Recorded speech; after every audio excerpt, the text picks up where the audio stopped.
Hey everyone, welcome back and happy Thursday. All right, guys. Well, we have some stuff to talk about, especially when it comes to the Real Housewives of New Jersey, because Teresa Giudice ended up joining her daughter, Gia, for this sit down and on her Casual Chaos podcast. I thought it was great, honestly. I was really, really, really thoroughly impressed with it.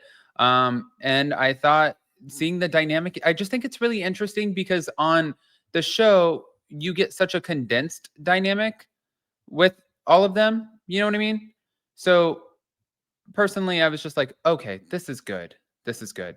But before we jump in, go ahead, pop off in the comment section. If you guys are not subscribed, get subscribed. Do not forget to hit that notification bell. And I guess let's just jump right in.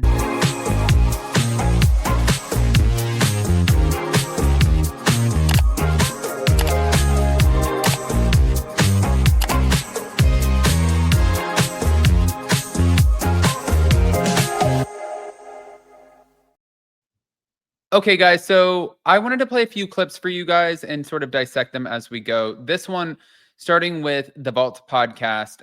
This is our girl over here, Monica, and her podcast co-host. I think they absolutely kill it, but this was interesting. Now, some of the fans, I read all the blogs, I read all the comments, and some of the fans are blaming you for the show being put on pause. They're saying Margaret did too much. She took the drama too far. I mean, I wish I had that much power. Mm-hmm. I wish I could have that much power to have the capability of putting an entire show on pause or bringing an entire show back. You are nothing without your team. I think, I wasn't the one caught leaking to the blogs or anything remotely like that. I think a lot of it led up to the demise of the show. Mm-hmm. And, I think everybody knows what ruined the show. I mean, I don't think she's wrong. Next. Not gonna go to jail. Like never in a million zillion. I would have never thought that because I didn't do anything. So I was like, all right, I'm not involved in my husband's business. I didn't do anything wrong. I just found out recently. I thought because I just went to a closing. I went to a lawyer's office and I put my John Hancock on papers. Those are keychains. I really would talk to God every single day. I'd be like, why am I here? Tell me why I'm here. I'm like, why am I here? I mean, and I have to say, I was in Danbury, Connecticut. The grounds were beautiful because I saw all 4 seasons while I was there, and I worked out. You see the 4 seasons here. No, I know. Everyone knew I was there, so sometimes. I mean,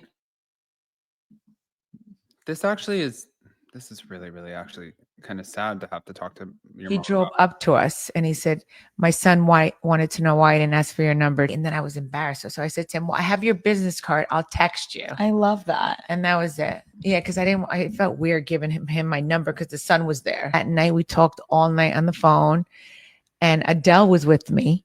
So she made me ask him 50 questions. I was like, oh my God, he's never going to call me again. Like she literally wrote down 50 questions and made me ask him. I was like, oh my God, this guy's never going to call me again. He's going to think I'm like a whack job, We asked him 50 questions and then guess what happens the next night?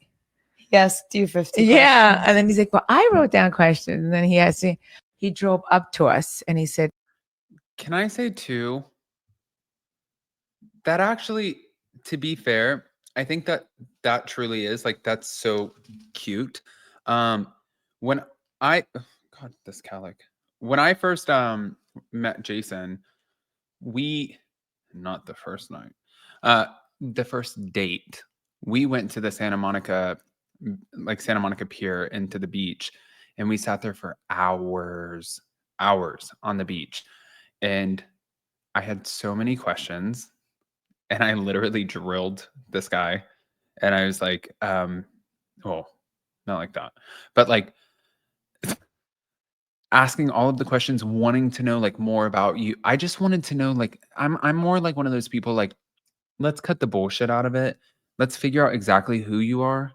Because then I can figure out if I'm wasting my time or if I'm not. And he did the exact same thing to me and just really went in and was asking every fucking thing in the book. And I think that the level of honesty was just wild. And I think that's a great way to start off. Yeah. Is it a little unconventional? Like some people are like, oh, well, you don't talk about wanting to have kids until the third date or this or this. And I'm like, no, bitch. I don't want kids. Love my family. Huge family person. Never going to be a dad. I don't think I'd be a good dad. I think I'd be a terrible dad. I want this business. I want to do this with my life. I want to travel here. Are you down for the ride? And that's kind of how that went. So I like that. I respect it. No, moving on. What was it like having cameras around us for the first time? Did you feel like you weren't able to fully be yourself, or I actually think you were more yourself. with Yeah, the no, cameras I around. was totally fine. Not even more, but funny to watch yourself 15 years ago. You were all little. Our family. Yeah. You know, I think that one of the things too, with Gia Giudice, like interviewing her mom, I think that her mom is going to be the most open on and organic with her. I had her on with Melissa Feaster when they were doing the Namaste Bitches podcast.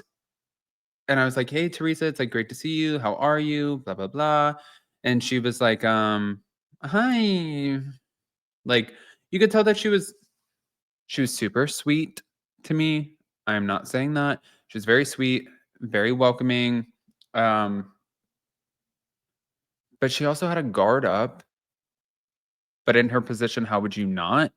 You know, when I just went on this Dominican Republic trip, this wellness retreat with all of these people, we did meditation. And at the end of it, I kind of broke down and I sat there with the person who was doing this meditation, and everybody got up and left. I actually honestly fell asleep during the meditation, but everybody left. And then I just started like squalling my eyes out. And she was like, what's going on? And I said, you know, this is really a special experience because I don't normally open up to people.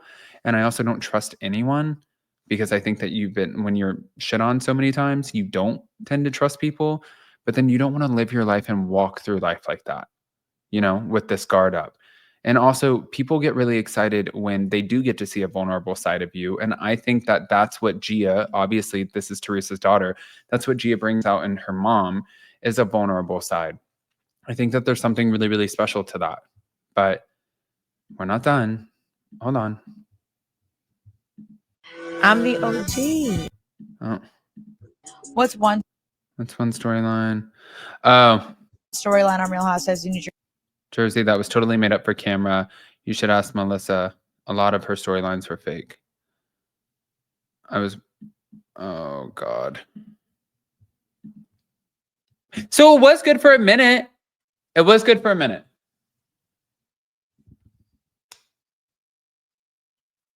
Teresa, I was defending you, girl. I was defending you.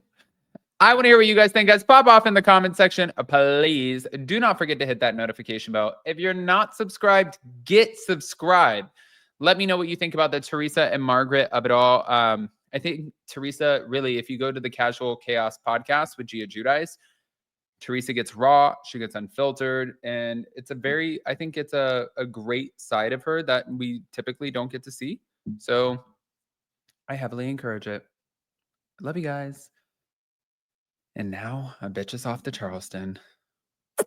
Bye, guys.